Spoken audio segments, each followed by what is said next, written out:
unrelated cases pending before it in relation to the arrest of PRRD. March 11, 2025, PRRD was sent to Hague by our government. And we believe that that is something, there are so many legal questions to it that needs to be resolved. On the day itself, meron pong final na kaso, I believe it's from Senator Bato de la Rosa, questioning the cooperation of the Philippine government with the ICC, questioning the arrest, jurisdiction, and other things, and asking for the warrant of arrest not to be implemented. There is a TRO attached to it, a remedy attached to that petition. Days after that, habeas corpus cases were filed. One by Miss Kitty Duterte, Veronica Kitty Duterte, one from Mayor Baste Duterte, and another one from Kongkulong Duterte. These habeas corpus cases are not resolved up until now. And we believe that the Supreme Court is the last resort of the people. And this issue, this ambiguity on the legal status of PRRD's arrest is something that the Filipino must put an end on. Hindi po tayo pwedeng nasa limbo lang kung legal ba, illegal ba ang ginawa kay PRRD. We believe it is illegal. What we want is for the Supreme Court to decide on it. The Supreme Court may agree with us or not agree with us, but kailangan pong magdesisyon ng Supreme Court tungkol po dito sa pagkidnap kay PRRD at pagpapadala sa kanya sa Hague. PRRD was not presented before competent judicial authority here in the Philippines. In The Hague, wala pa rin po siyang formal charge. Dito sa Pilipinas, there is no pending case against PRRD in relation to extrajudicial killing. Sa Philippine standard po ng justice, ang isang tao na deprive ng kanyang liberty ng 3 araw is liable to serious illegal detention. In the case of PRRD, 10 months he is deprived of liberty and there is no clear case against him. There is no case against PRRD.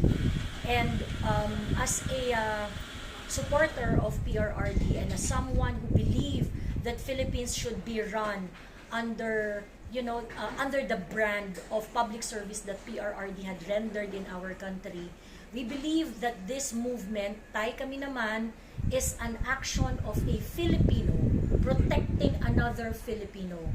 Naniniwala po kami that if there is a Filipino, not PRRD, na ganito po yung treatment sa kanya ng gobyerno, nasa ibang bansa, pinadala doon, hindi hinarap sa korte ng Pilipinas, we know that PRRD would be the first one to fight for that person, to fight for that Filipino. But PRRD is not here with us. So that is why we spearheaded this campaign, because I think Filipinos like PRRD, a leader who is able to really serve Philippines and his fellow Filipino people, should be rewarded, and love and respect to him should be documented so that he is not going to be forgotten. People like us who support PRRD, we believe that this public service standard is something that should be etched in Filipino consciousness. We should refuse to accept any public service that is less than what PRRD had shown us. So kaya po yung Tay Kami Naman is something that we did because of all the things that PRRD had sacrificed for the Filipino people. It's about time na yung mga tao naman po ang kumilos at magprotekta dun sa kapwa natin Pilipino na pinadala sa Hague ng walang due process. So that is why we call this a signature campaign, Tay Kami Naman. Kailan siya i-launch, ma'am? At saka may target ba tayong signature? At saka kailan yun matapos yung signature campaign? The signature campaign started, yung launch po ng signature campaign happened November 23 during the Duterte Run event in Davao City. Since then po, we have a lot of volunteers who responded to the call. Iba't ibang Duterte supporters and even non-Duterte supporters who signed and believe that a Filipino should be tried in our own country. marami na po nag-volunteer ng mga vloggers, individuals, mga maliliit na negosyante na nag-participate. We started, however, the signature caravan. Yung pagpunta po namin ng cities to cities. We started January 6, 2026. From Bacolod, nagpunta po kami sa iba't ibang mga cities.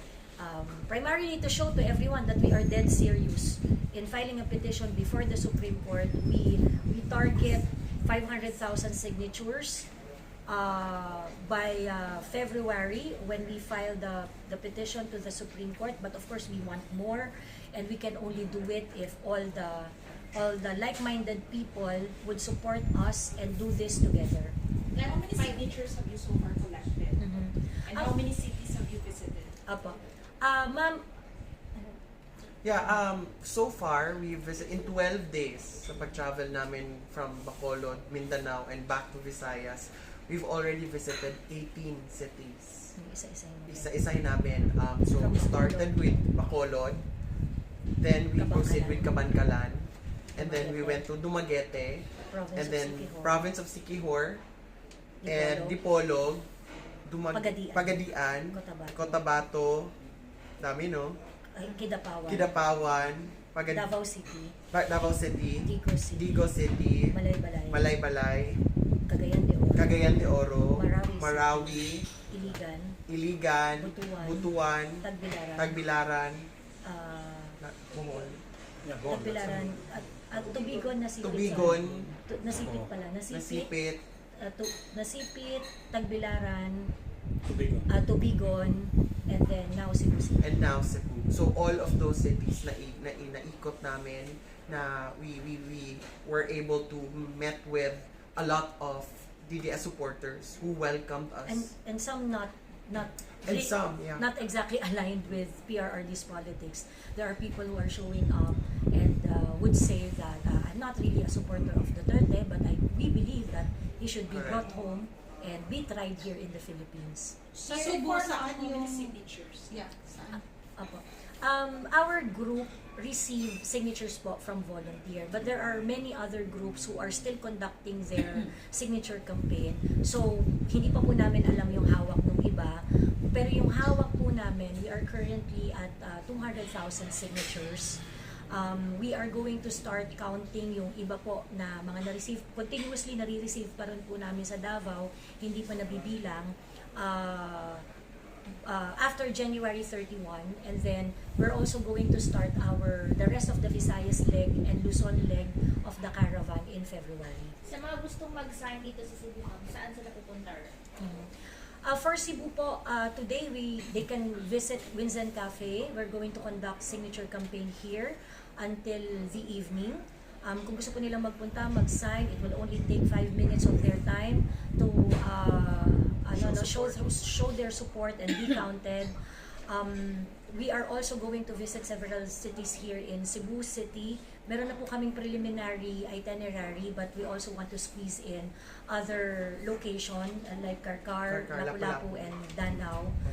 Figure out na po namin exactly because we want it to be strategic and cost efficient.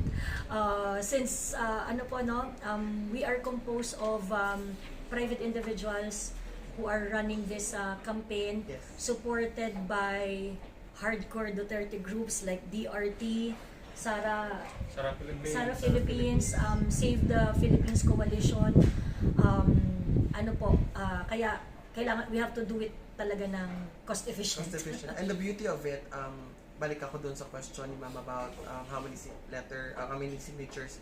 We were able to get signature sheets from families and outside of the Philippines, Filipinos outside the Philippines, which is Korea, Japan, Filipinos, DDSO, nag-mail na rin sila. Saudi Hap na Arabia. ba tayo sa ating target na signature campaign? Yes, ma'am. Well, we believe, ma'am, we have more, no? Kasi yung sa amin po, yung hawak po namin, we are around 200,000 signatures already. Hindi pa po namin nabibilang yung iba pa pong dumadating. Yung continuous po kasi yung pag-receive namin ng signature sa Davao City po eh. And other volunteers who are also going around. We haven't counted those yet.